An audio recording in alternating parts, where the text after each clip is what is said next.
چند وقته؟ نزدیک یه هفته میشه. چرا زودتر نیومدی؟ درگیر کار بودم. شبا کار میکنی؟ کارمون شب روز نداره. شغلت چیه؟ تو حفاظتم. پس نگهبانی؟ محافظم. بادیگارد؟ نه، محافظ. دکتر. کی میتونم بخوابم؟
اینجا با وقتی که من اینجا بودم خیلی فرق کرده.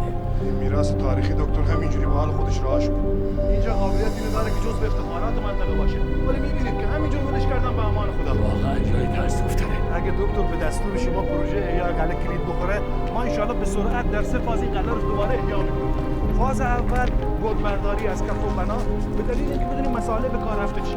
فاز دوم به چشم. فاز دوم الیاس هیدر. من به خلبان گفتم تماسش با هلیکوپتر دوم قطع بشه. هر خبر تازه‌ای شد به من بگو. چشم باشید خیلی راحت حواسم هست. الیاس حواست باشه. با نگاهت همه جا رو جارو. چشم باشید خیلی راحت. آقای دکتر ببخشید یه چند لحظه میشه. نزدیک. چرا قربون؟ دلت مردم دوست داره. نظر شما چی؟ من که نشیدم چی گفتیم، ولی به نظر من هر چی زودتر از اینجا بریم بهتره.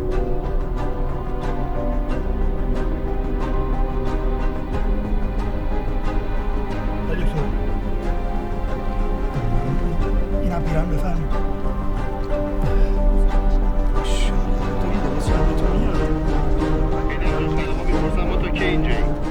چقدر چاق به نظر میاد. من بهت خبر میدم. شما همه رو میشناسین. یه به این جدی هم نیست. ببخشید. چی کار داری میکنی؟ دکتر به این چاق به نظر میاد. اتفاقا چاقی به دکتر میاد. اذیت نکنین. یکی 2 دقیقه فقط صبر دخالت نکنین دیگه، حریم منه. مردم تشخیص میدن شما چه قصه گوله تنتونه. به صلاح نیست. آقای در زیاد سخت نگیرید. منم جونمو بیشتر از شما دوست دارم. اینجا یه قلعه قدیمیه که به امید خدا به دست با کفایت مردانی مثل شما دوباره بازسازی میشه. پس جوری قدم بزنید که معمار آینده کشور قدم میزنه. بفرمایید دکتر بفرمایید. مراقب چاله چولا باشید. آی دکتر ببخشید اگه یه کمی اینجا تحمل کنیم ما یه چند تا عکس خوب اینجا بگیریم شما هم اگه لطف کنین بیرون باشین از تو خوابمون. پس با این حساب بازرسی از دریاچه خشکیده هامون بهانه بود. اینقدر بدبین نباشین آقای در. سرهنگ، شما که از این لقب خوشتون نمیومد. مگه قرار نبود مستقیم برگردیم فرودگاه؟ این قلعه از کجا پیدا شد؟ گفتم یه آقای دکتر رو خوشحال کرده باشم. آقای دکتر من نیروم کمه اینجا. آقای دکتر فکر منم بکنی، من مسئولیتم سنگینه. ایشون حق دارن نگران بشن. بهتر دیگه را بیفتیم.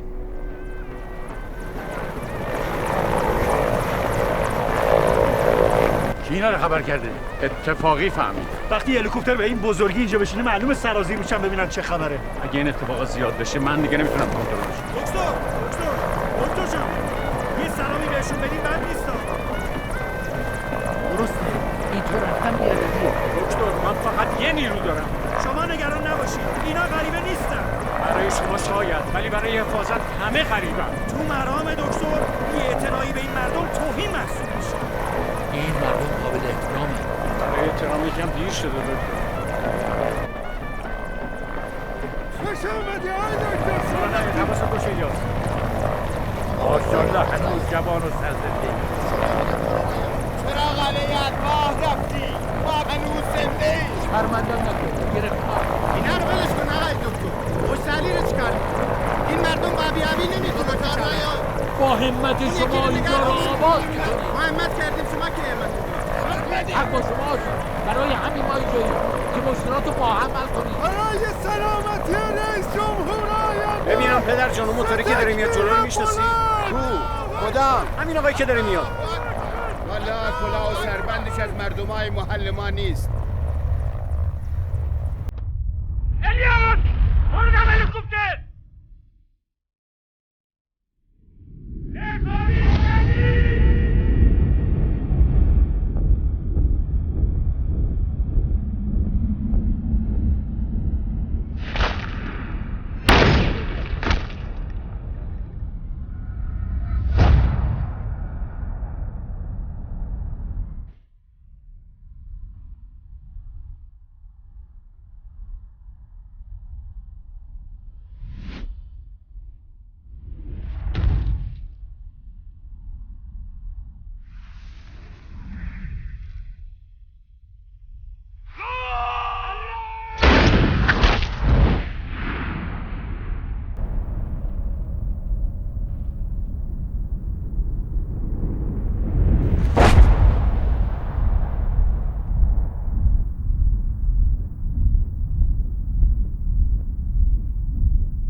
حداقل چشاتو واکن فرشته.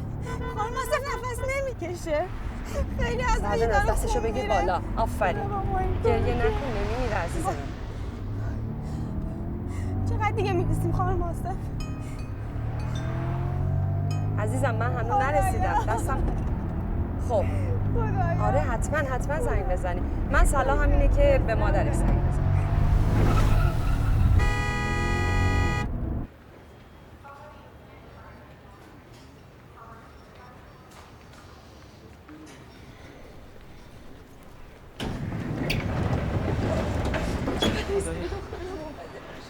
مجگان سالگی. آقا مجگان سالگی. بله. خانم معاون خودکشی دختر من. بله متاسفم. چه بلایی سر بچه آوردین آخه؟ خانم آروم باشی، منم با شما حرف دارم. خانم ساکر اینجا اورژانس. چشم آقای دکتر چشم. آروم میشم. چشم. الان خدا رو شکر کنین سلامت خطر رفع شده. خانم با شما مدرسه رو جل میگیرم میفهمی؟ تخته میکنم. آخه من نمیدونم شما داری تو خراب شده چه غلطی میکنی؟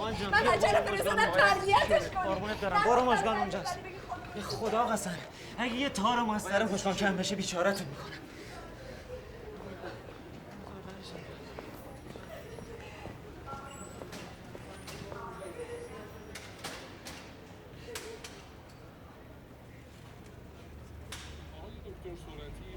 جانم ببخشید. هدف یک حمله انتحاری تروریستی قرار گرفته و به شدت مجروح. کی؟ به گزارش واحد مرکزی خبر، آقای دکتر سورتی که برای بازدید از دریاچه هامون و شرکت در کارگروه ویژه خشکسالی به منطقه بلوچستان سفر کرده بودند، در جریان دیدار مردمی هدف حمله تروریستی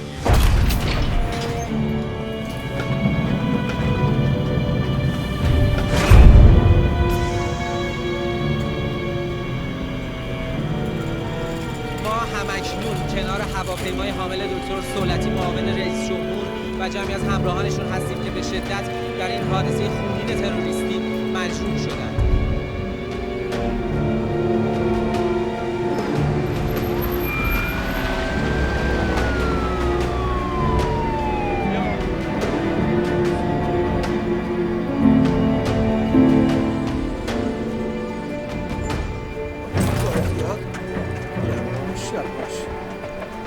صدای منو میشنوی؟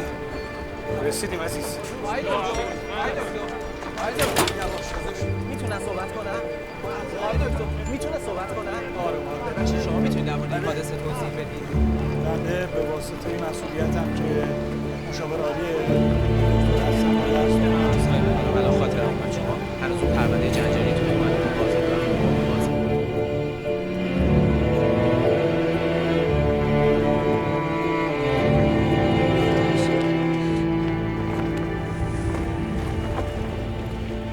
چی کار میکنی؟ چیزی نیست خانم، من خوبم. اصلا نگران نباش، من خوبم. راحت باشه. سلام خانم. سلام آقای یوسف. خودتون چی شده شما؟ جناب فرهنگ. سلام. من خاطرتون بیاد سفره رئیس شما. به مردم بگید چی شده. من اجازه ندارم. من اجازهتون رو میگیرم. اجازه ندارم. شما که میدونین بچه حق مصاحبه نداره. بعضی از این مجروحین میگن اگه محافظ دکتر نبود تعداد کشته‌ها اضافه میشد. مردم حق دارن ایشونو بشناسن. محافظ وظیفه‌اش همینه. منتی سر کسی نداره. یا عالی.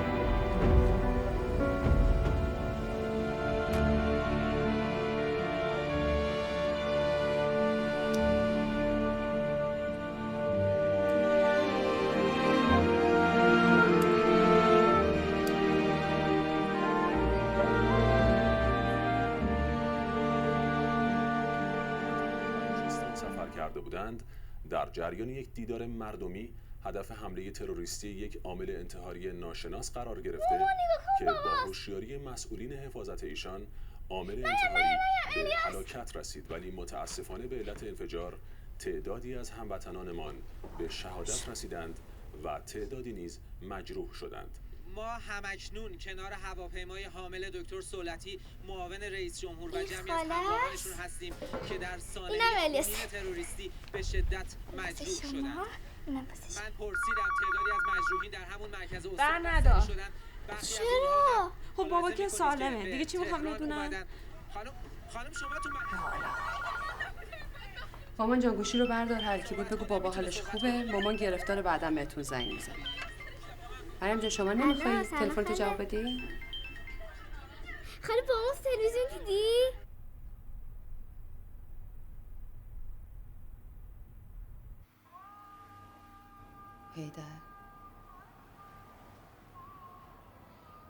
هیدر جان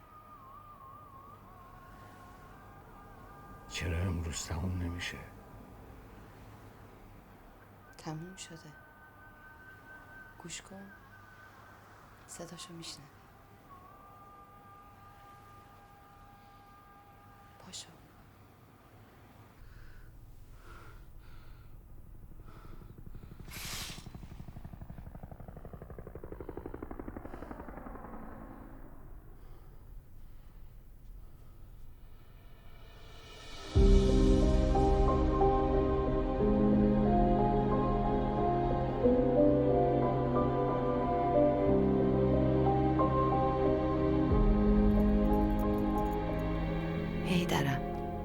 تصمیم داشتم رونمایی از این هدیه مصادف با اولین روز بازنشستگیت باشه، ولی به دلیل فداکاریات در نجات جان مردم محروم بلوچ ترجیح دادم زودتر خوشحالت کنم.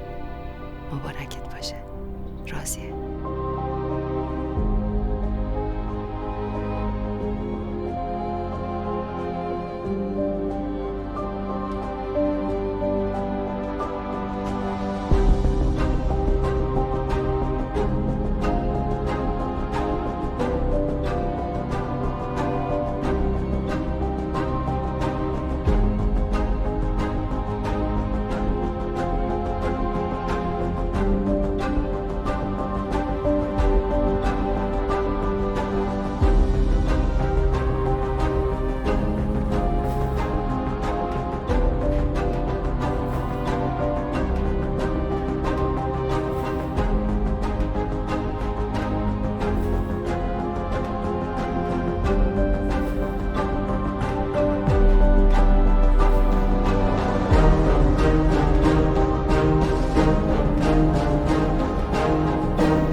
دیشب دلم نیومد از خانواده جدا کنم.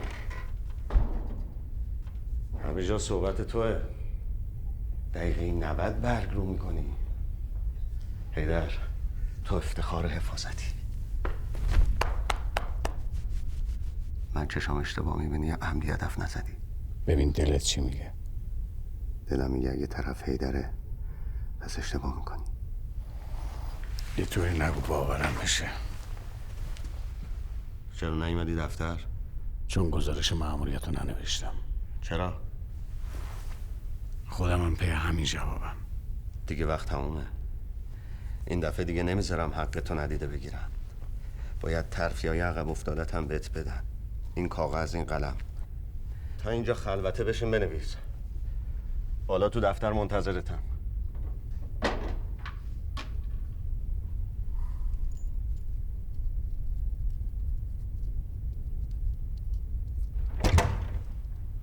سلام آجی.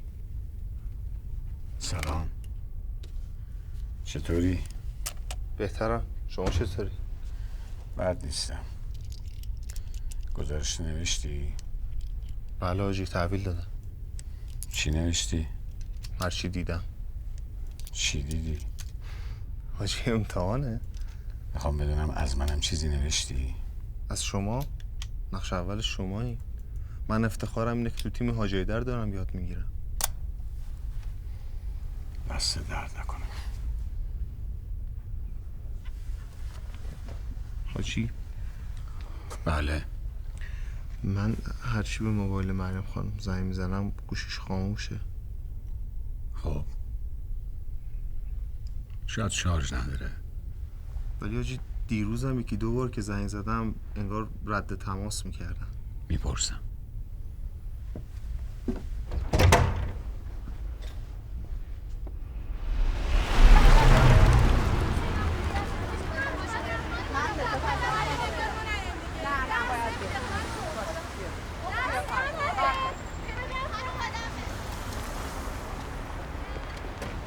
سلام. سلام.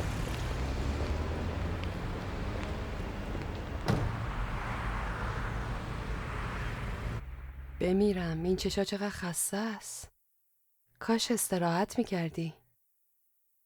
وقتی سویچ دیدم خواب از سرم پرید.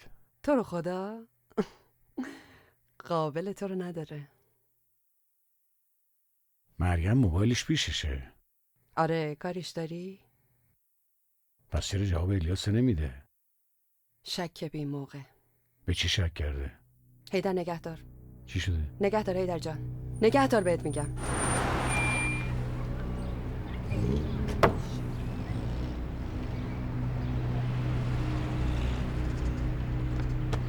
چه غلطی میکنی؟ خفشی گوشی سری.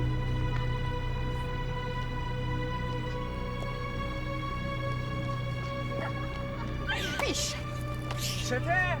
بده من ببینم چیو بده؟ چی ازش گرفت؟ چیزی نداشت. 2 دقیقه بعدم حرف بزنیم خانم. بیشتر زنی چیه؟ میخوام 2 دقیقه بعدم حرف بزنیم. یه جایی میرم موقع مدرسه‌مونه. کجا دنبال چی میگن؟ دنبال چی میگردی؟ چرا سر صدا میکنی؟ دهنتو ببند بی شرف. چرا فوش میدین اینقدر؟ کجا انداختی؟ چیو کجا انداختن؟ خانم 2 دقیقه بعدم آدرس خانم دنبال چی میگردی؟ چرا شلوغش میکنی؟ الان دقیقه دیگه دنبال چی میگردم؟ پدر مادرتم. این همینجا بوده. پدر مادرت. از چی خجالت میکشم؟ چرا اینقدر شلوغش میکنی؟ چرا فوش میدی؟ کثافت. دکتر خواهرتان. ملت اینو قاتلن ملت.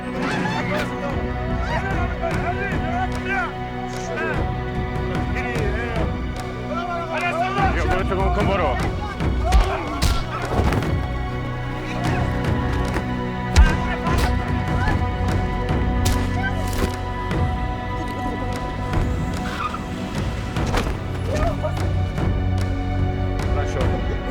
Passa quel tronco! Passa! Quel tronco marò!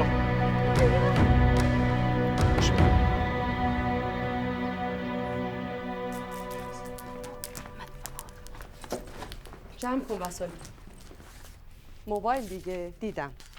وسایل تو جمع کن، برو تو اتاقت با هم صحبت کن. چیکار میکنی راستی؟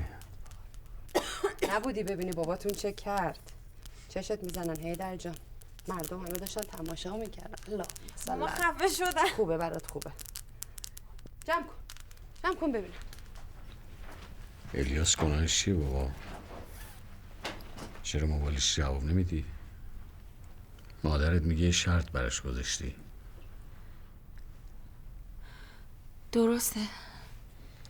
به خودش هم گفتی؟ نه هنوز. مریم چی شده بابا؟ حرف بزن. بابا من میترسم از اون روزی که دیگه نبینمتون. میبینی که هنوز کنارتونم. خدا رو شکر. ولی معلوم نیست بقیه هم شانس شما رو داشته باشن. تو به خاطر شغل الیاس این شرط رو گذاشتی؟ یا چیز دیگه هست که من نمیدونم؟ الیاس که پسر خوبیه.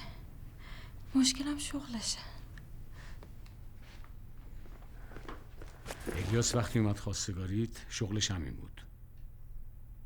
صیغه محرمیت برای چی خونده شد؟ تو مشکلت یه چیز دیگه ایه. اون چیه؟ چرا به بابات نمیگی؟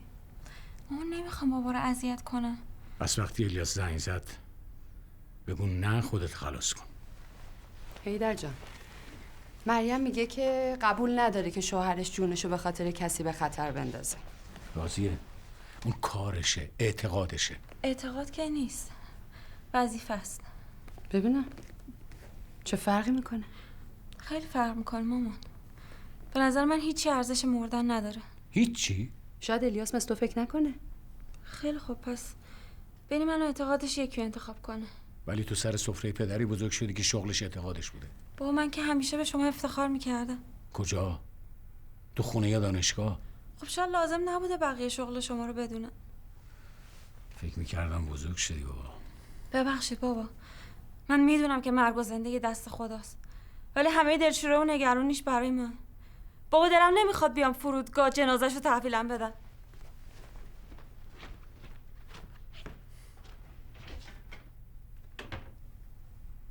تو که گفتی مریم الیاس دوست داره. تو حرفاش معلوم نبود. حالا کی باید بهش بگه؟ بابای محترمش.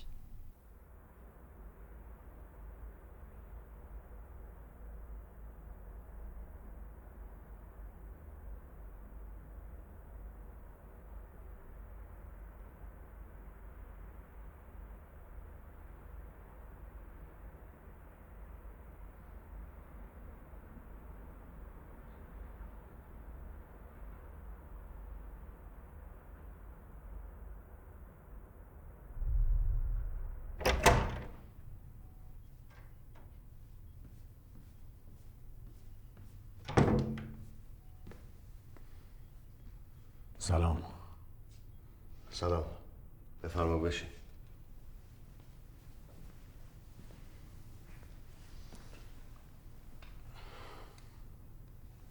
میشه اون کارت روی گلو بخونی؟ بلند بخون، میخوام بشنوم. تقدیم سرباز شجاع حاج حیدر ذبیحی که با همه وجود از همه مردم و مسئولان نظام دفاع کرد. جلیل قوامی، مشاور عالی دکتر صولتی. مبارکت باشه. مبارک صاحبش. صاحبش کیه؟ واسه چی منو کشوندی اینجا؟ میخوام دسته گل تو به تحویل بدم. ممنون. حالا مرخصم. نه خیر. اینا چیه نوشتی؟ من میدونستم یک چند تا ترکش تو کلته، ولی نمیدونستم موجی هم میشی. یکم دیر فهمیدی. برادر، همکار، سرور، من دارم برای تقدیر از توی مراسم آبرومند تدارک میبینم.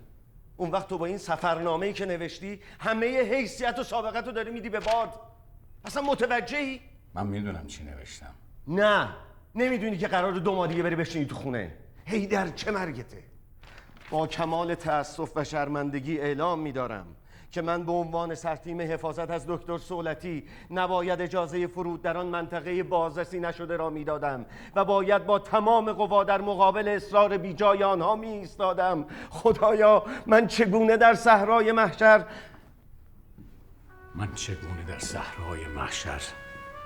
توان پاسخگویی این همه خونه‌های به ناحق ریخته را خواهم داشت.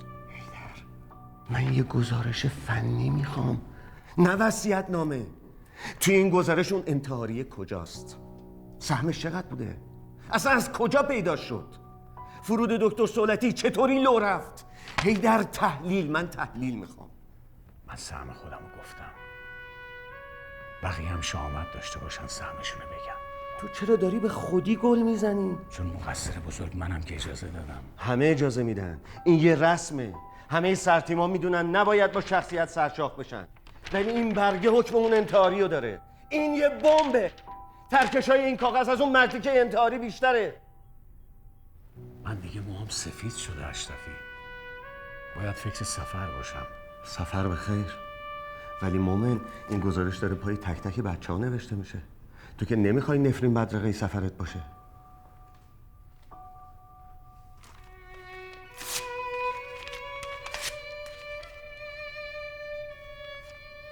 تمومه. خودم مینویسم. خودت هم باید امضاش کنی. ولی من دروغ نمینویسم. قرارم نیه همه چیزو بریزیم تو داریه. من وظیفه دارم برای تو در حد لیاقتت یه مراسم بگیرم. فکرم میکنم رئیس جمهور بعدش نیاد تو این مراسم بهت نشان افتخار بده. اشرفی، تو میدونی وقتی اون انتحاری منفجر شد من 100 بار این فیلمو دیدم. هر کسی به جز تو بود شک میکردم، ولی تو از ترس این کارو نکردی. این زنگ خطر نیست. حیدر، برای چه اینقدر گندش میکنی؟ نیست. نه نیست. اونا خودشون مقصرن. حاجی ما ربات که نیستیم، آدمیم. یه وقت حالمون خوشه، یه وقت ناخوش، یه وقت تو شوریم، یه وقت تو شک. ولی من خطا کردم. این احوال باطنی مال خلوت خودته، به بنده ها هیچ ربطی نداره. بین خودت و خدات. اگه چیزی هم باشه سوژه سر به همین روزاست. بنده خدا، ما داریم میشیم بادیگارد. خب زمونه بادیگارد میخواد. بادیگارد مزدور اعتقاد پشت عملش نیست. تموم شد دهه 60. الان دهه 90. تو پرونده تو پر از شکایت شخصیتایی که تو سرتیمشون بودی. وقتی میدیدم اونا محافظه میکنن گماشته، توقع داشتی کوتاه بیام، بشم مأمور خرید خانواده‌اش، بیفتم دنبال پسرش ببینم با کیا میپره، دخترش چرا. من اومدم از شخصیت نظام دفاع کنم، اومدم جونم پای اعتقادم بذارم. اگه غیر از این باشه این فیشه و ارزششون رو نداره.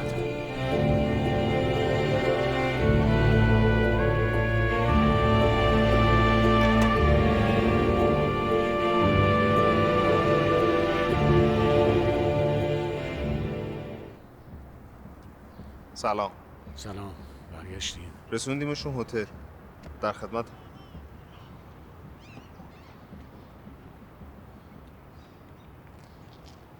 من 2 دختر دارم و یه پسر به اسم الیاس. مادرم همیشه دعاتون میکنه آقا. روزی که مادرت اومد خواستگاری مریم، هیچکی به اندازه من خوشحال نبود. ولی الان مریم یه شرطی گذاشته که هیچکی به اندازه من ناراحت نیست. من شرط رو قبول کردم. قبول کردی؟ راستش خودم هم تو همین فکر بودم آقا.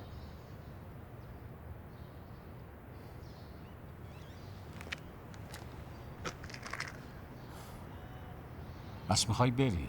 برم؟ کجا برم؟ از حفاظت.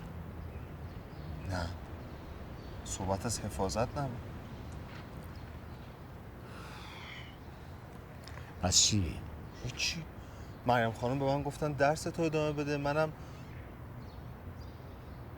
پس یعنی شرطشون این نبود؟ از حفاظت میام بیرون؟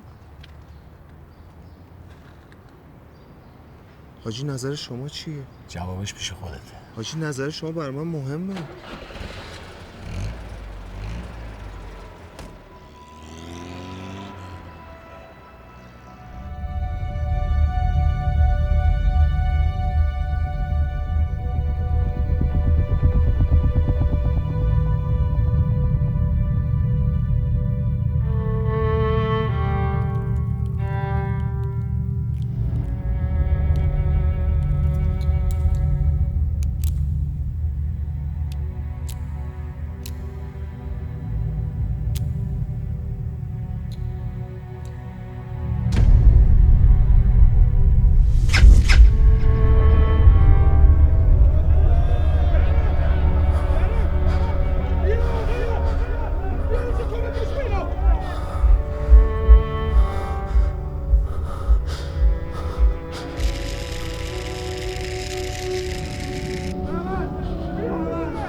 سلامت باشی. سرما نخوری.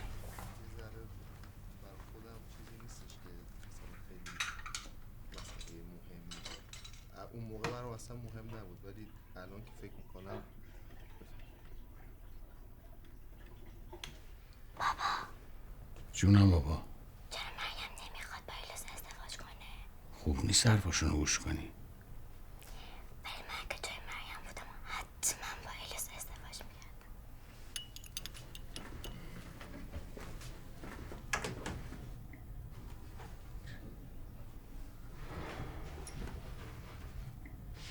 بفرما نوش جان. تو نگران مریم نیستی؟ نه من فعلا نگران تو هم.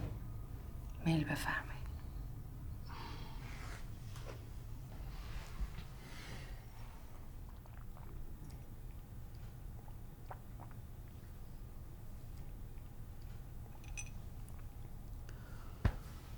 الیاس کوتاه نمیاد. پس معلومه هنوز دخترتو خوب نشناختی. من ناز کردم راضیه. الیاس پسر خوبیه.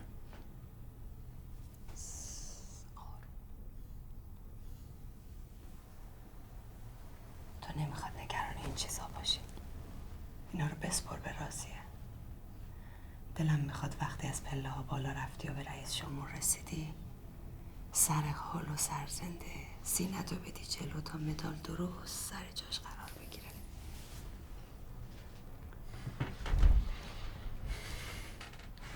چی شده راضیه؟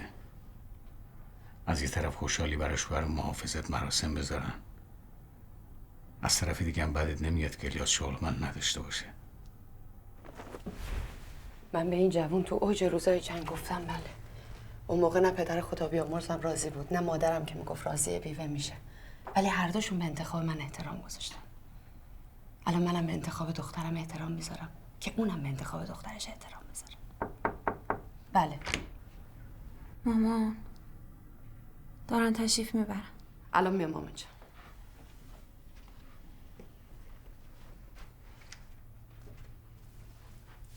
نمیای ببینیش؟ من هر روز دارم میبینمش.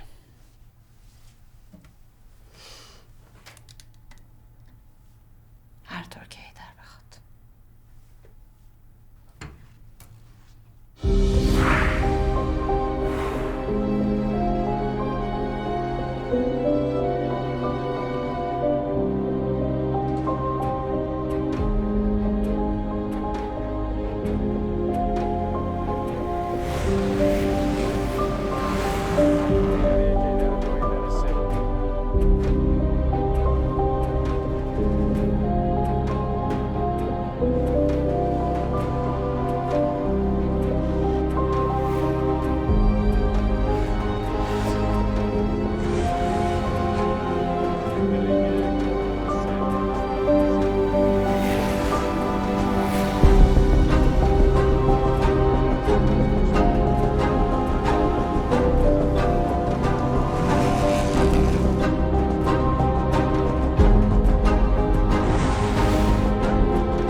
حفاظت سازمان. تو را چی شده بود؟ خبرش زود میرسه. کیا بودن؟ از من بپرسید. اینا با این کاراشون واقعا آبرو میبرن. آبروی کی؟ مهمونا رو پیاده کنیم.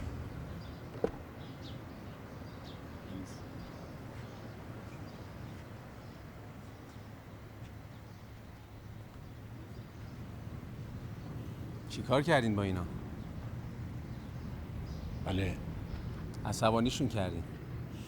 اینا که عصبانی بشن یعنی اروپایی‌ها رو عصبانی کردین. اروپایی که عصبانی بشن یعنی آمریکایی‌ها رو هم عصبانی کردین. به درک. شما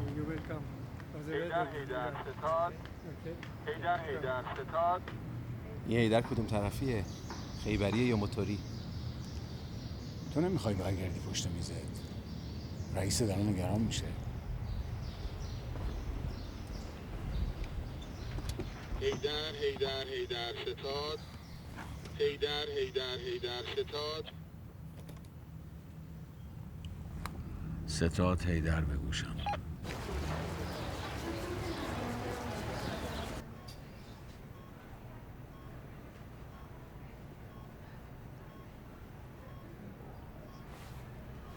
بفهم داخل. سلام علیکم. خیلی خوش آمدید. بعد حنجره دکتر آسیب دیده. تحریک نکن صحبت کنن. سلام از من. سلام دکتر. انشالله که بهتری. دیدن شما تو این وضعیت برای من خیلی سخته. کاش من جای شما اینجا خوابیده بودم. دکتر من نتونستم تو. آقای دکتر انشالله به زودی شفا پیدا میکنین. من مطمئنم به زودی برمیگردین سر کار برای این مردم خدمت گذاری میکنین. آقای دکتر باور کنین همه دارن دعاتون میکنن. من یقین دارم دعای این مردم باعث میشه شما شفا پیدا بکنین. آقای قیصری بازرس ویژه شورای امنیت. ایشون هم سرتیم حفاظتی دکتر سرهنگ هیدر ذبیحی. سلام. شما زخمی شدین؟ چیزی نیست. البته ایشون شکست نفسی میکنن. دست چپشون آسیب دیده. دست چپ. اشرفی هستم. آقای دکتر کارتون دارم. بله، فرمانده سرهنگ هیدر ذبیحی. بله، شما؟ یه وقتی تو سینما میگفتن کنترل چیه؟ مأموری که تو تاریکی مردم رو سر جاشون میشونه. شغل سختیه. البته ما از ابتدای فیلم سر جامون نشسته بودیم. شماره موبایلتون سرهنگ؟ 912 716 2490. درسته؟ حاج هیدر ذبیحی تحت امر فرماندهشه. خواستم میزان همکاریتون رو نمره بدم. حاج هیدر ذبیحی عزیز، سرتیم حفاظت حقیر، من از شجاعت شما قدردانم و روزی که قادر به صحبت باشم از شما به شکل ویژه‌ای تقدیر خواهم کرد. دکتر صولتی. احسنت.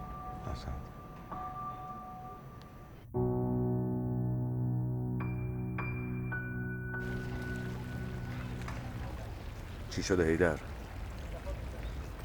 نگران این بابا بازپرسه ای؟ نگران دکتری؟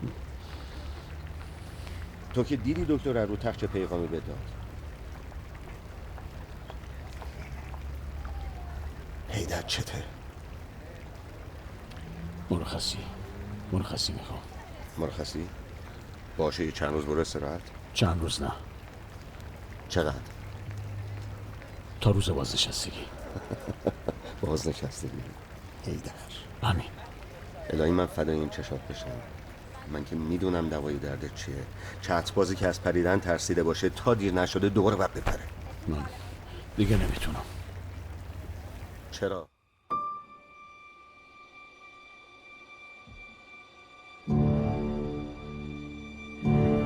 من دیگه نمیتونم محافظ سیاسی رو باشم. یا قرآن. هیدر کجایی؟ میبینی که الان میفهمم اون نامه‌ای که نوشتی من نوشتی. از مرخصی بهم بده. کسی صدامو نشنوه. راهش مرخصی نیست. من فقط همین راه میشناسم. تو که به همه چی شک نکردی. نمیدونم. مگه نگفتی نمیخوای محافظ سیاسی ها باشی؟ میفرستم یه جایی که سیاسی نباشه. دعات میکنم اشرفی. دعات میکنم.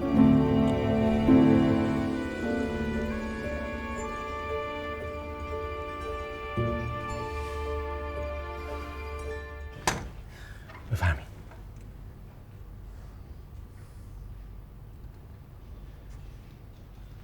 اینجا کار میکنی؟ هر جا کار باشه.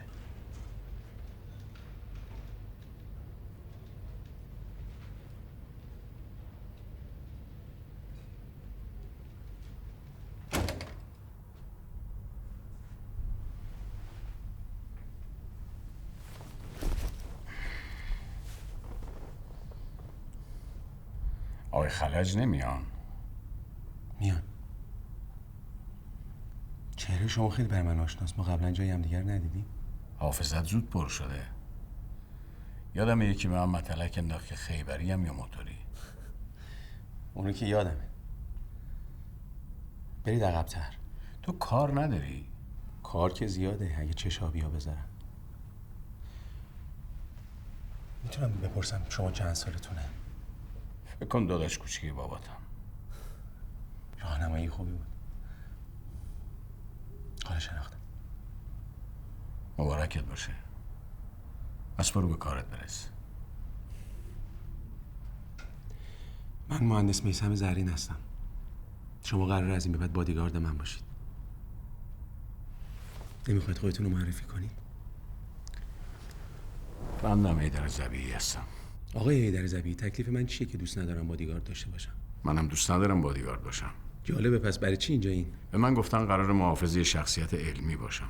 حالا محافظ یا بادیگارد چه فرقی میکنه؟ فرقش تو کسی که ازش محافظت میکنیم. نگرفتم. معنیش اینه که برای هر تن و بدنی محافظ نمیشیم. طرف باید شخصیت داشته باشه. شخصیت؟ منظورتون وجوه معنوی شخصیت یا وجوه انسانیش؟ خدا کنه هر دوش. یعنی آدمی که اگه حذف بشه یه پای نظام لنگ میشه. پس خوشبختانه من پایه نیستم. اینم یکی از نشانه‌های خوب شخصیت که خودشو نگیره. من تواضع نکردم آقای ذبیحی. من خودمو بالاتر از این شخصیت میدونم. اینا به حرف نیست. پای عمل باید دیده بشه. من میل ندارم خودمو برای کسی اثبات کنم. خوشحال شدم. زود تصمیم گرفتی مهندس. من اصولا با کسی که مواظبم باشه مشکل دارم. خداحافظ.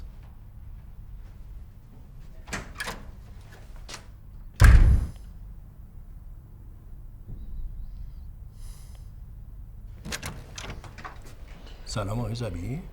سلام. خب نابغه ما رو دیدین؟ ایشون تا حالا محافظ نداشتن. ایشون تا حالا محافظ نخواستن. اگه خودش نخواد مواظبش باشیم کارش نمیشه کرد. نمیشه. کار سختیه. کار سختیه. بفهمی.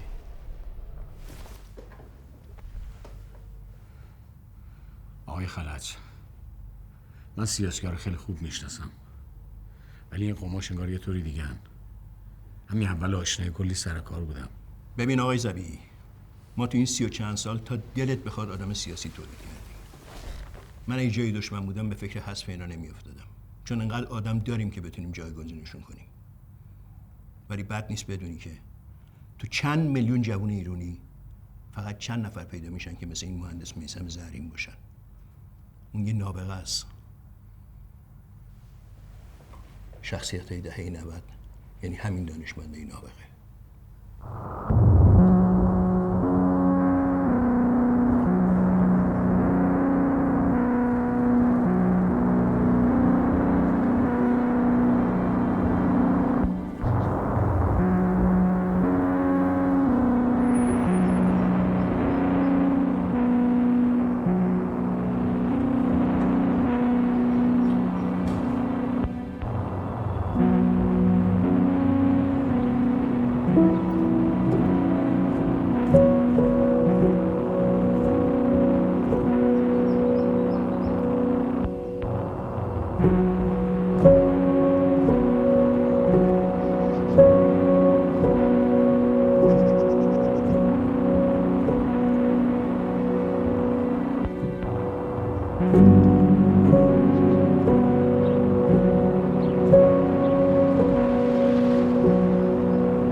این اسلحه، اینم گلنگدن، اینم هدف.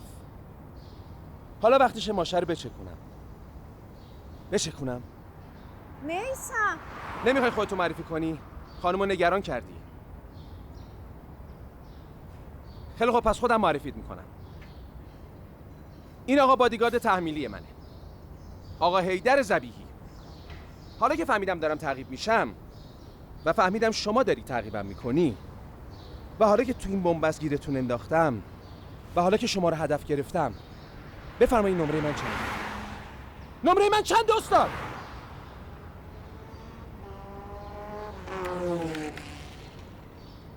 من اگه قرار بود ترورت کنم الان رسیده بودم خونه و منتظر بودم BBC خبرش اعلام کنم.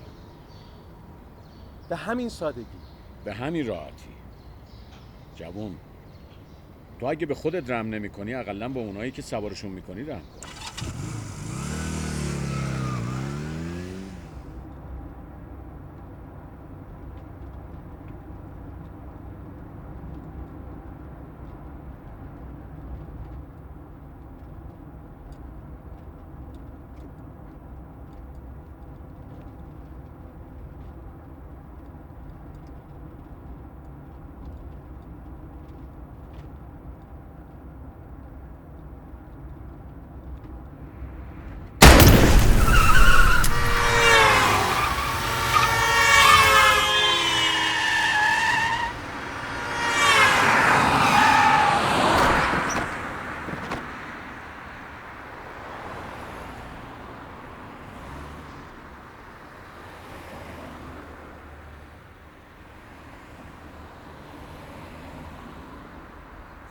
من داشتم تو رو میکشتم. تقصیر خودم بود. باید اسلحه رو خالی میکرد. تو چرا اسلحه داری؟ بهت توضیح میدم. تو چی کاره ای میسم؟ گفتم بهت توضیح میدم. چرا برای یه استاد دانشگاه بادیگارد گذاشتن؟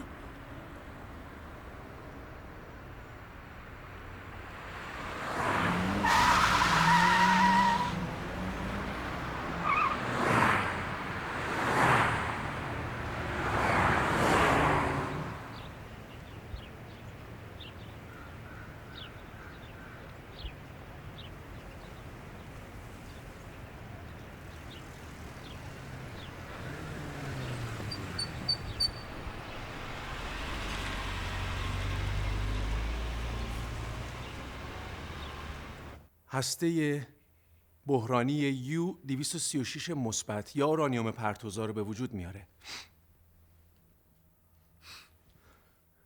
حاصل این فرایند 2 رادیو ایزوتوپ جدید یا 2 فیشن فرگمنت جدید به علاوه 200 مو انرژیه. این 200 مو به صورت انرژی مفید، اشعه ایکس و گاما و نوترینو آزاد میشه. خانم سلیمی کجا تشریف میبرید؟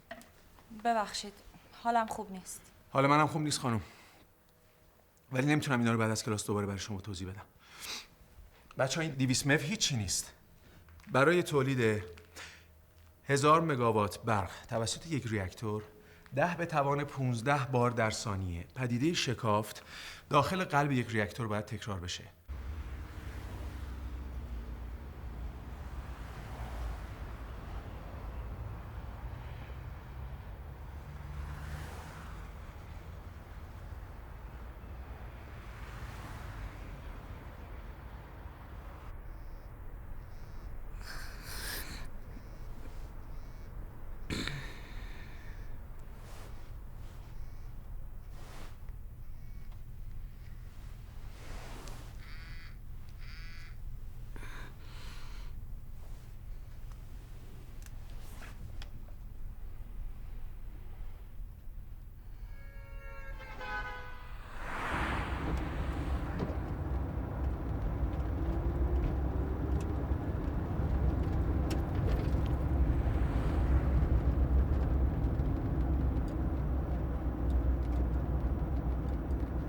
هیئتی متشکل از نمایندگان ویژه رئیس جمهور با حضور در بیمارستان ضمن عیادت از آقای دکتر صولتی و سایر مجروحین این حادثه دلخراش در جریان روند معالجات و اقدامات پزشکی برای ایشان و سایر هموطنان بلوچمان قرار گرفتند.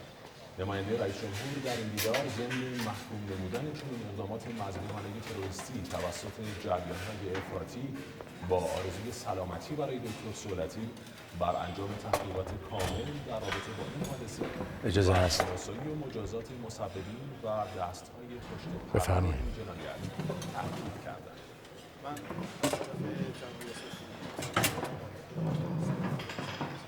آرزوی سلامتیشون رو می‌خوایم ان شاءالله هر سلامتی خودشون رو به دست بیارن و پس شما بادیگارد استاد بودی؟ استاد؟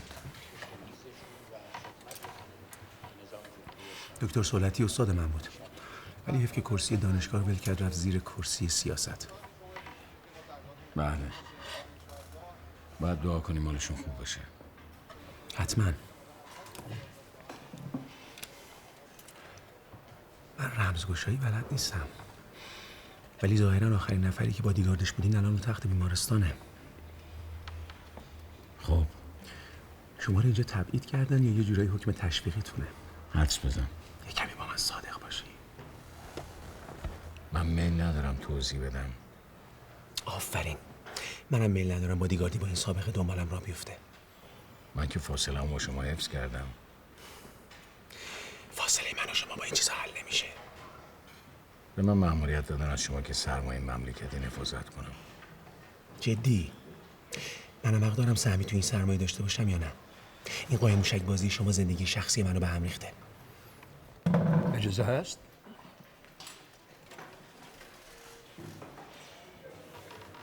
فکر کردم اجازه هست جمله سوالیه. چی شده مهندس؟ شما دیگه نخواین من تکرارش کنم.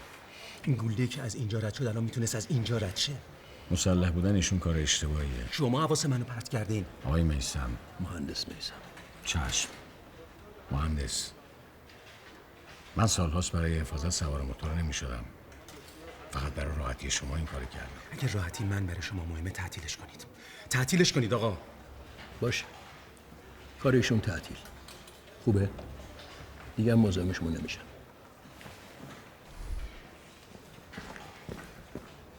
آقای ذبیحی، من توی سازمان نیرو برای حفاظت دارم. شما هم به توصیه آقای اشرفی همکار من اینجا هستین. مگه اینکه خودتون کنار بکشین. شما که مرخصمون کردی. من فقط کارتون رو سخت کردم. شما مردش هستین؟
اینجا جاتون خوب نیست.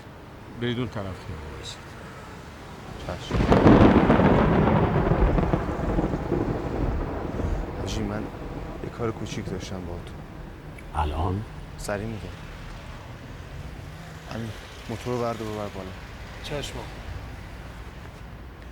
حاجی الان که مریم خانم شرط رو گذاشته شما نمیخواین کمکم کنین؟ هر چیزی قیمتی داره. بعضی هولن و کلا سرشون میره. بعضی هم زرنگن و خوب میخرن. مثل اینکه تو اصلا نگران نیستی. هستم ولی نه به اندازه تو. این ماجرا هم تموم میشه. ولی من فکر میکنم تازه اولشه. آخه این چه شغلیه که تو به جای اینکه بهش افتخار کنی از من که میخوای همسرت بشم هم داری مخفیش میکنی.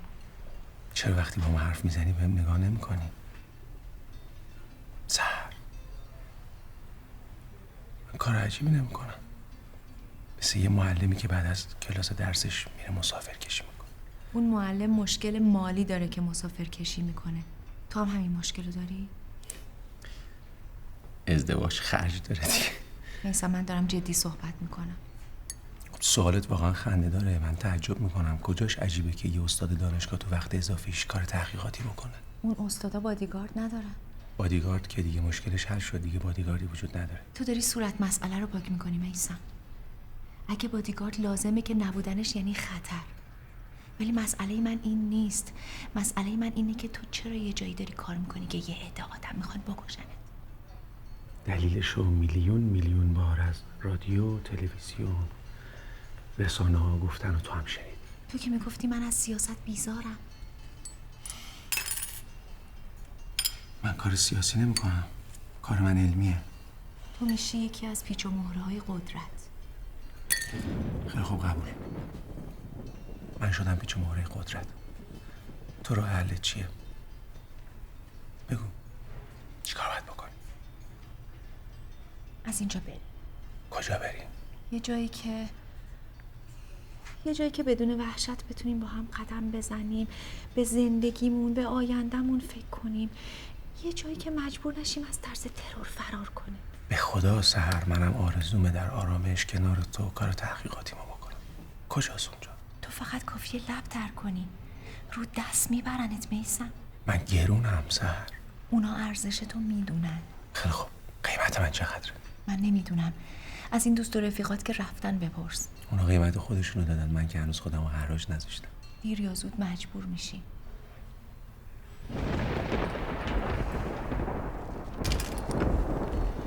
الان تنها کسی که داره مجبورم میکنه تویی. از اون کسی که ممکنه بخواد منو بکشه نمیترسم. ولی از دست دادن تو برام خیلی گرون تموم میشه. من به خاطر خودت میگم میسم. ما دیگه اون موقع اینجا امنیت نداریم. مجبور میشی یه روزی قبول کنی که تا تو اتاق خوابت هم برات دوربین بذارن. تلفنات هم که کنترل میشه. دیگه رفت آمدمون با دوست و آشنا و فامیل انقدر سخت میشه که دیگه اونا هم از همون فراری میشن. از کشورم که نمیتونیم خارج بشیم. میشیم مثل تبعیدیا. اون وقتی که ایران برامون میشه قفس.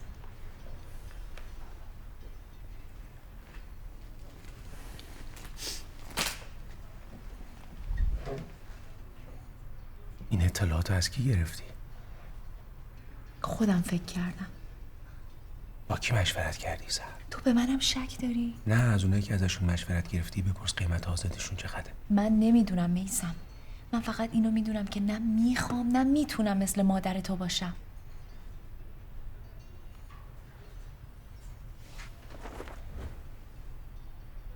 من میرسونمت. نمیخوای قهوه‌تو تموم کنی؟ نه، دلم برای مادرم تنگ شد.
شما برگردین نفوذت.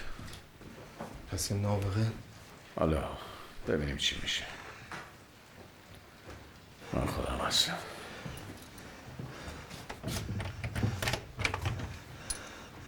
سلام. سلام. سلام. بابا تو نمیای؟ نه حاجی، من خونم بفرم.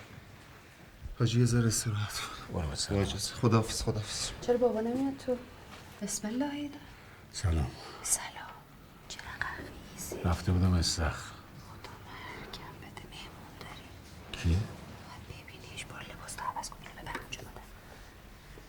برو لباس تو عوض کن. الان میاد. سلام آقای ذبیحی. سلام.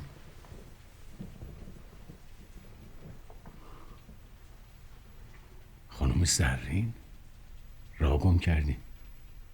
ماشاءالله به این حافظه. میبینی هنوز حواسش سر جاشه. ولی گمون نکنم پسر منو به یاد بیارم. پسرتون؟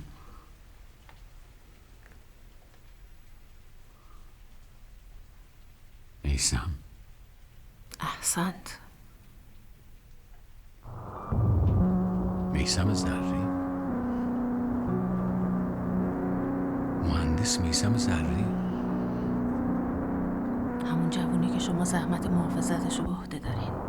مهندس میثم پسر سید میرزاست؟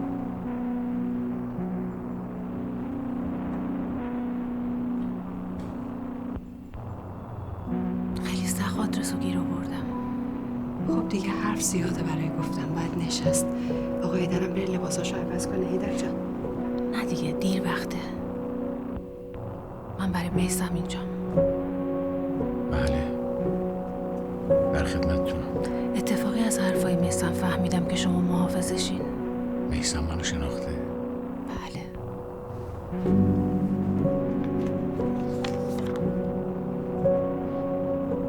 از این عکس. این عکس ما هم داری؟ همه اونایی که تو عکسن یه کپیشو دارن.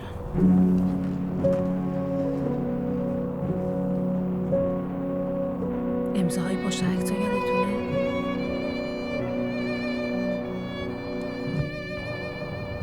بله با هم قسم شدیم هر کی شهید شد شفاعت بقیه رو میکنه. اون قسم نامه یه چیزی کم داره. نگفتین اونایی که میمونن وظیفه‌شون چیه؟ برادر من اگه برای سید میرزا جوونیمو دادم، برای پسرش همه زندگیمو گذاشتم. خدا رو شکر الان طوری شده که میتونه اسم پدرش رو زنده نگه داره. ولی میترسم اونم ازم بگیرم. والله نیومدم شکایت کنم.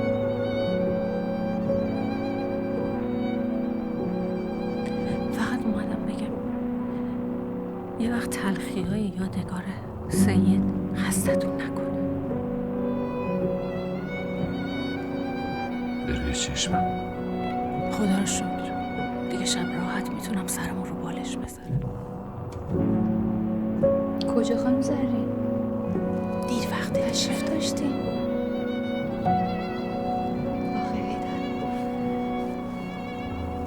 فقط میثم ندونه من اینجا بودم. خیالتون راحت.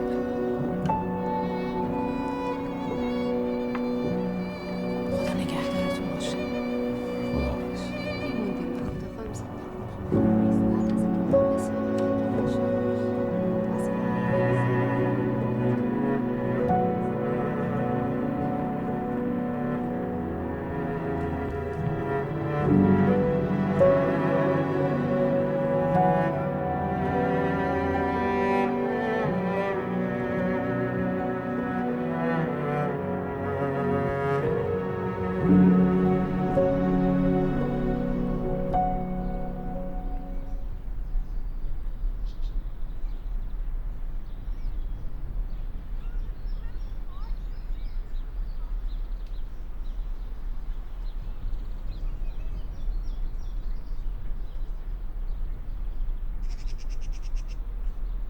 پاش علی پاش.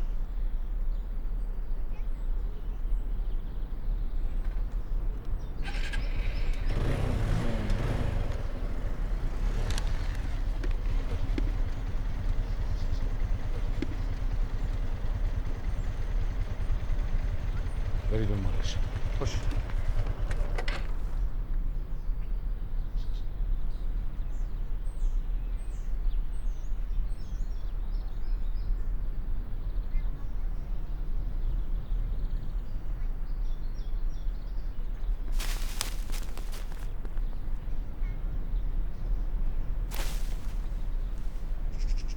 بچه من دارمش.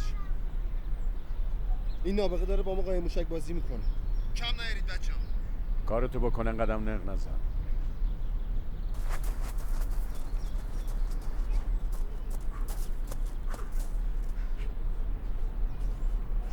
دیدمش. این بازیش گرفته با ما. باز غیب شد.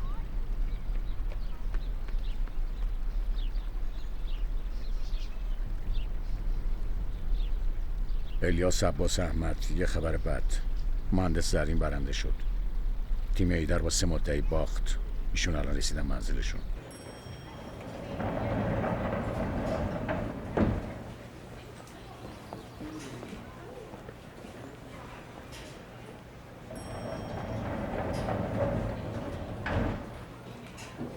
انتهای راه رو دست چپ.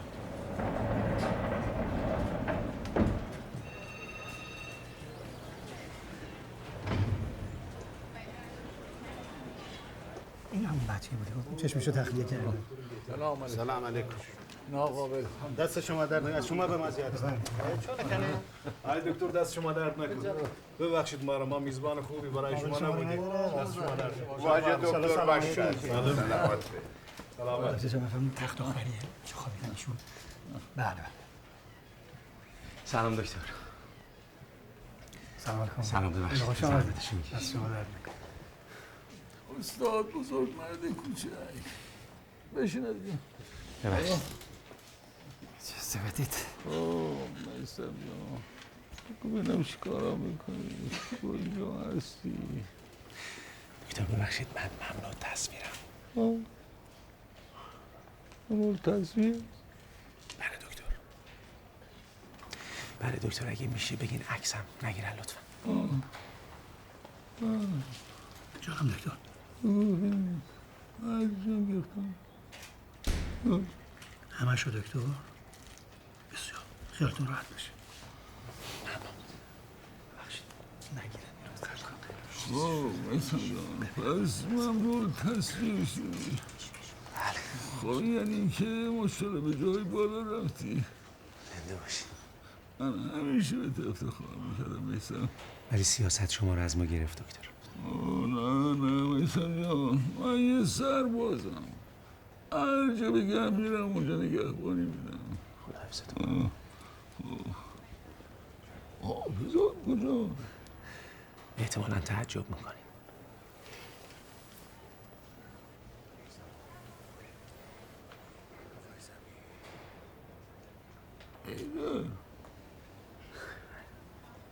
ایدر زبی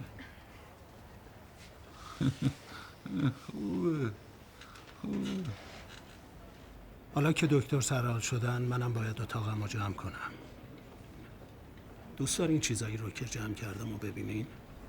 من سر کارم. فکر کردم ملاقات دکتر اومدیم.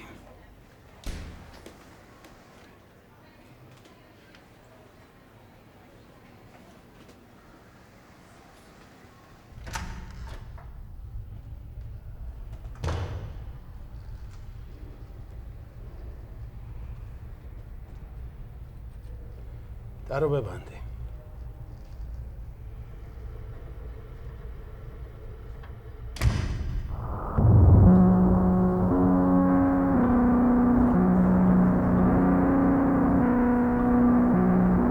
میتونم با این عکس‌ها یه نمایشگاه بذارم. اسمش هم بذارم حیدر، قهرمان دوران از دست رفته. شما باید خوشحال باشید که دکتر سلطی سرحال شدن. شما خوشحال نیستی؟ من زمانی خوشحال میشم که حقیقت مثل این صفحه روشن بشه.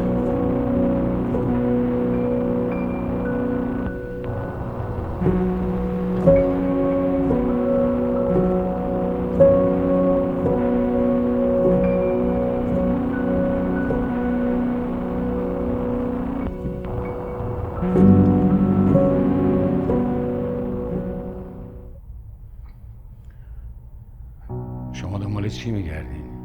دنبال شما. من اونجا وسط معرکه بودم آقا. پس چرا شهید نشدی؟ شهید؟ شما با من شوخی میکنید یا با شاهدا؟ تفره نرو آقا. اگه به من مشکوکید از یه متخصص بخواید بیاد نظر بده که کار من درست بوده یا غلط. اون چیزی که من دنبالشم اونا درکش نمیکنن. خب بفرمایید چی میخواید من کمکتون کنم. هیدر اشرفی چرا به گوش نیستی حاج هیدر؟ موقعیتتو گزارش کن. من ازشون دعوت کردم چند لحظه‌ای با هم صحبت کنیم. این دعوت خصوصیه یا سازمانی؟ من با کسی کار خصوصی ندارم. نیروی تحت امر منم اجازه نداره غیر رسمی با کسی صحبت کنه. لطفاً رسما درخواست کنید با مهر و امضا. تشریف میارین؟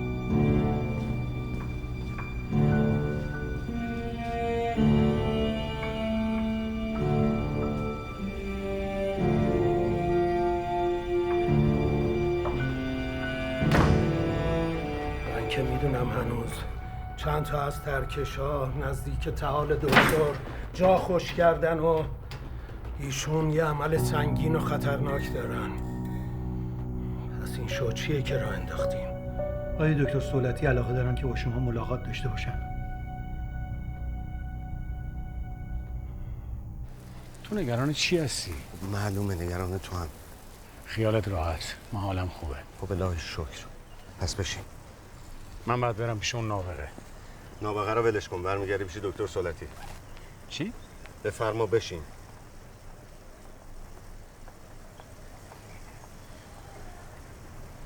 خب پس گفتی حالت خوبه. چرا میخوای خرابش کنی؟ چون دکتر صولتی دوست داره، خاطر تو میخواد. همین الان داشت به من میگم من هنوز نمردم که سر تیم حفاظتم عوض کردیم. تو هم گفتی چشم؟ بله.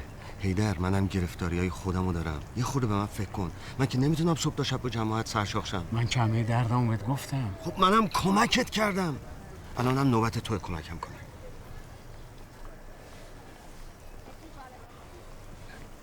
پس اجازه بده آخرین مأموریت رو خودم انتخاب کنم. آخرین مأموریت؟ شنیدم این نابغه هر بلایی خواسته سرت آورده. خوشت میاد تغییرت کنه؟ من تازه دارم خودمو پیدا میکنم. اجازه بده این آخری رو خودم انتخاب کنم. هیدر، عکسات تو دیوار اتاق این بازپرس هست. این بابا دنبالته. اشرفی. نه دیگه به صلاحت نیست.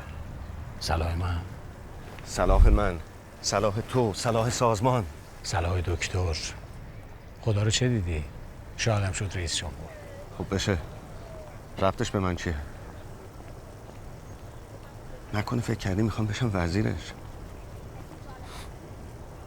این تنتو نشنیده میگیرم. من نمیتونم بیام. به این میگن تمرد. ببین چند تا ستاره مونده. بقیه‌شم تو بکن.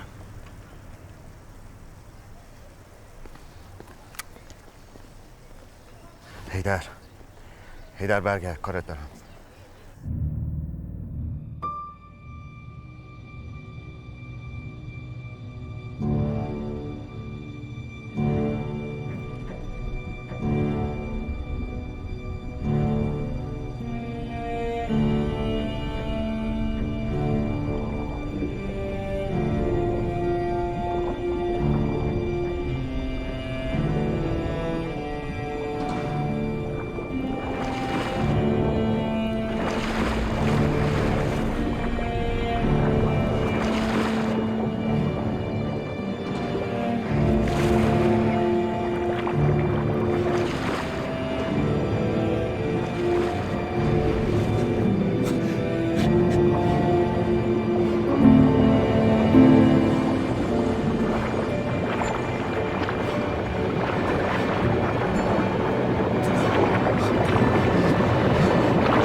هیدر نگاه کن من.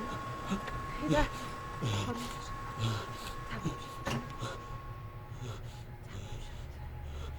راستی من اینجا. نگاه کن من.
سلام خانم.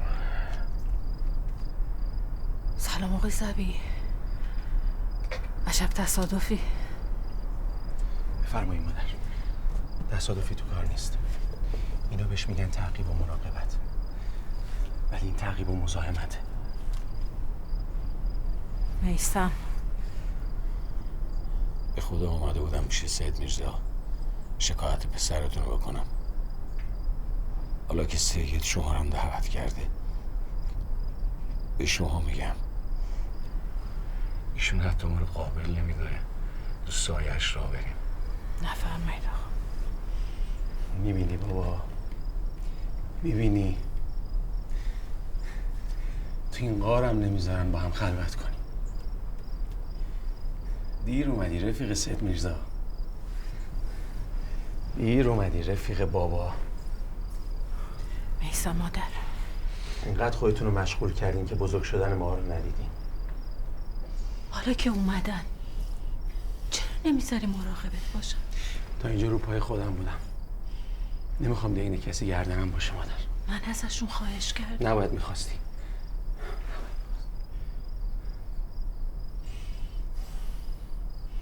به خاطر مادرت روی منو زمین ننداز مادر. اون سید میرزایی که ما میشناختیم خیلی میبخشید. به خدا میثم هم عین پدرش بخشنده است. میثم،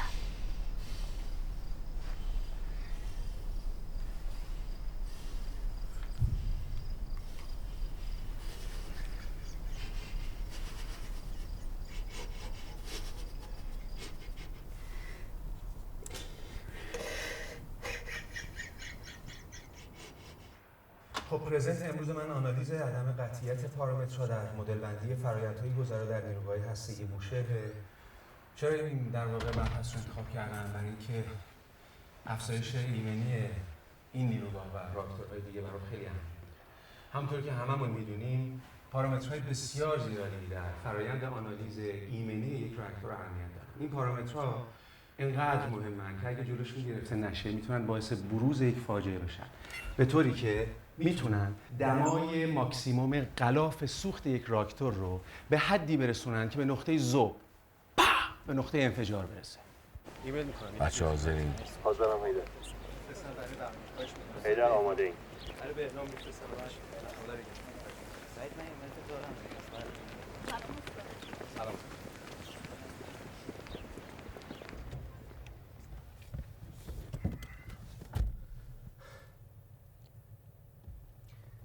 من خیلی کار دارم، ولی این تمرین برات لازمه.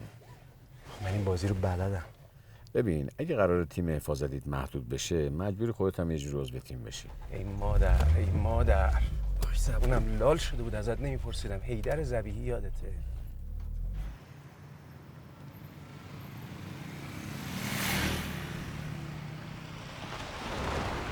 بابا اگه الان اینجا جای من نشسته بود بهش چی میگفتی؟ بابا برای من یه قاب عکس با 1000 تا خاطره که مادرم برام تعریف کرده. حالا فرض کن بهش میگفتم جایی که تو الان نشستی یه دختری نشسته بود که تا فهمید جونم تو خطره ترکم کرد. خب خیلی بیارزه پسر. البته اگه جای بابات بودم میگفتم دختره تو کلاست نشسته، تو چطور معنیشو نمیفهمی؟ خب این دختر دانشجوی کلاس منه. کلاس؟ 2 ساعت بهت زل زده بود. از پشت عینک آفتابی نمیتونم باورت کنم. حالا چی؟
ریاست محترم جمهور که هفته گذشته در اثر حمله تروریستی عامل انتحاری در منطقه بلوچستان مجروح شده بودند، متاسفانه در اثر شدت جراحت‌های وارده و علیرغم تلاش پزشکان به شهادت رسیدند. لازم به ذکر است در طی حمله مذکور شماری از هموطنان بلوچستان نیز به شهادت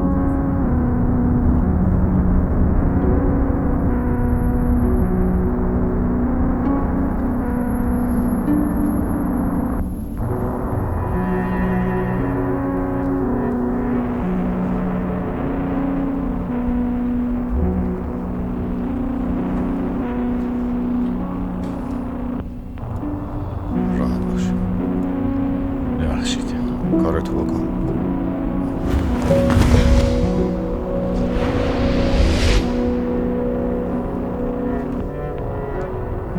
این لحظه رو تو عکس و فیلم ها دیدم، فقط لحظه انفجار.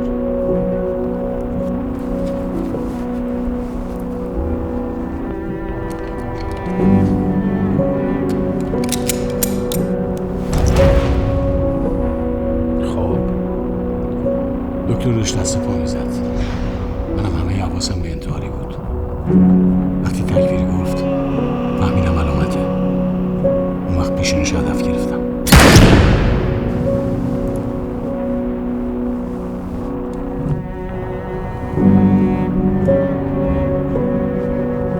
دکتر تو چه وضعیتی بود؟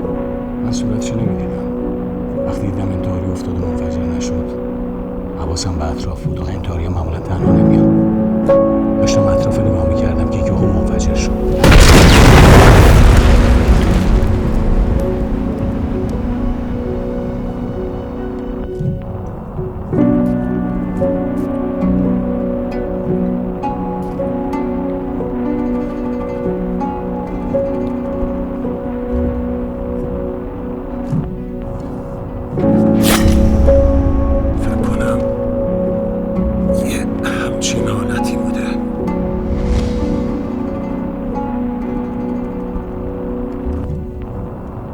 آقای ایدرخان عزیز، با این وضعیتی که من میبینم شما شخصیت و سپر خودتون کردی.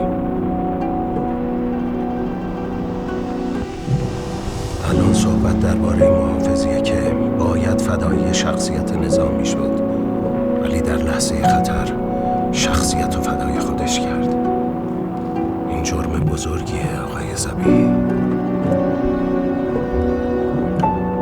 هیدر چرا ساکتی؟ دارن یه عمر خدمتتو میبرن زیر سوال.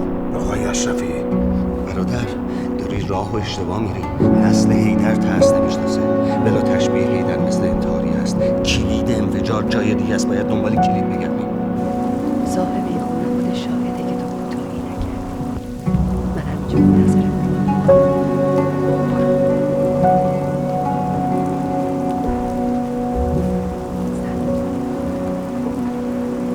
من اگه قرار از استری سرمایه‌مو یعنی جونمو فدا کنم، باید وجودم دلیلشو بدونم. یعنی تو این همه سال که حقوق گرفتین دلیلشو نفهمیدین؟ حقوق؟ منظورتون اسکناسه؟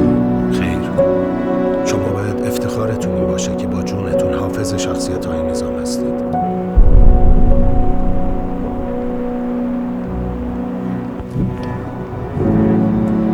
من برای 100 تا شخصیت سردی حفاظتیش بودم. من با پوست و گوشتم میدونم نظام چیه، شخصیت کیه، کجاش مقدسه، کجاش نامقدسه. عزیز، اوضاع خیلی فرق کرده. وظیفه شما که فرق نکرده، پس بهتره بگیم که شما فرق کردین سرهنگ. وقتی که لحظه خطر به جای این که فدای امر مقدس بشید، مقدس و فدای خودتون میکنید، این یعنی یه جور نشتی عقیدتی، یعنی خطر برای نظام. این دیگه خیلی بی‌انصافیه. هیدر جون خیلیاشون رو نجات داد که تک تکشون ازش تقدیر کردن.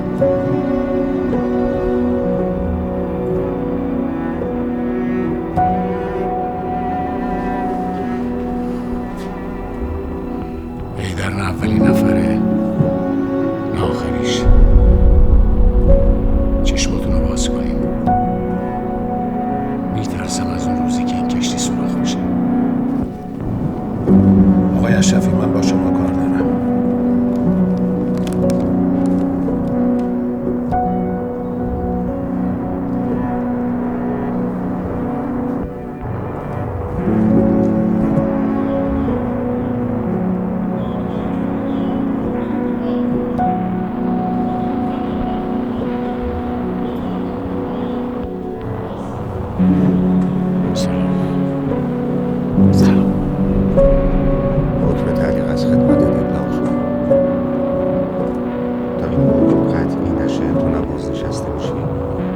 نمیتونی بری سر میشه پیاده کنی؟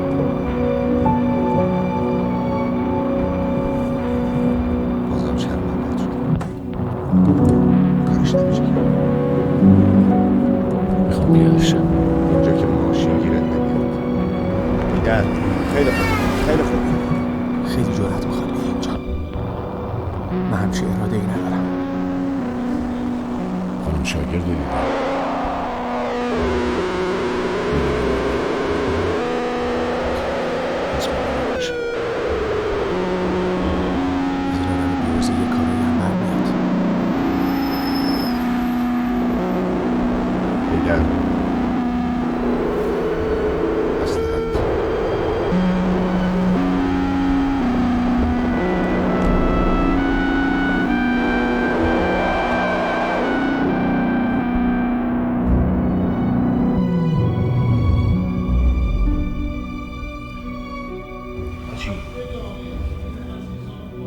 من فکرام کردم میخوام از حفاظت بیام بیرون.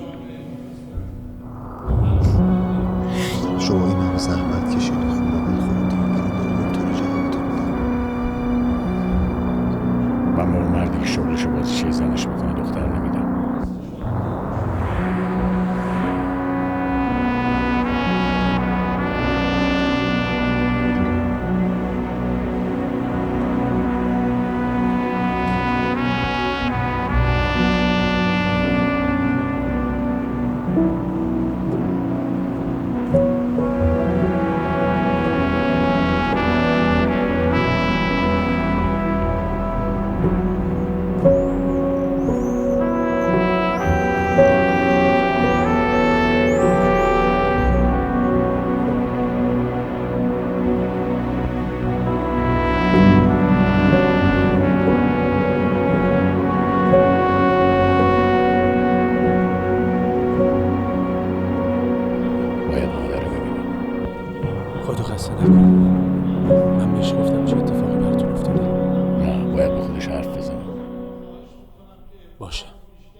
واسه گوش نوار پر نشه.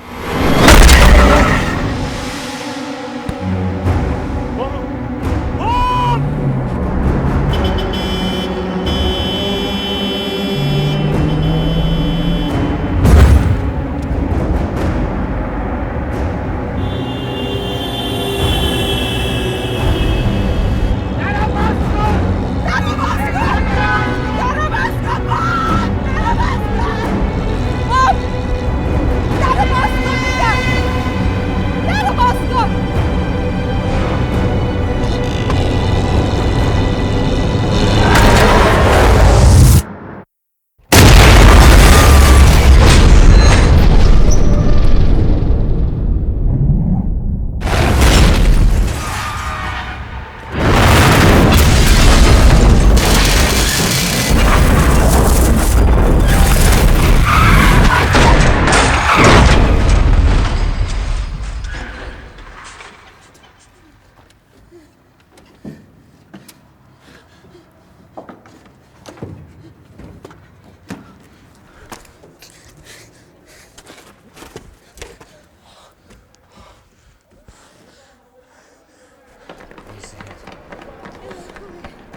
کپسول رو بردار بدو.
وایسادین تماشا؟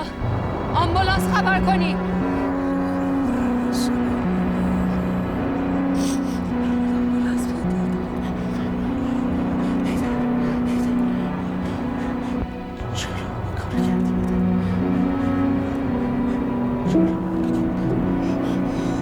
اگه بابازم مرد همین کارو میکرد که من کردم.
you.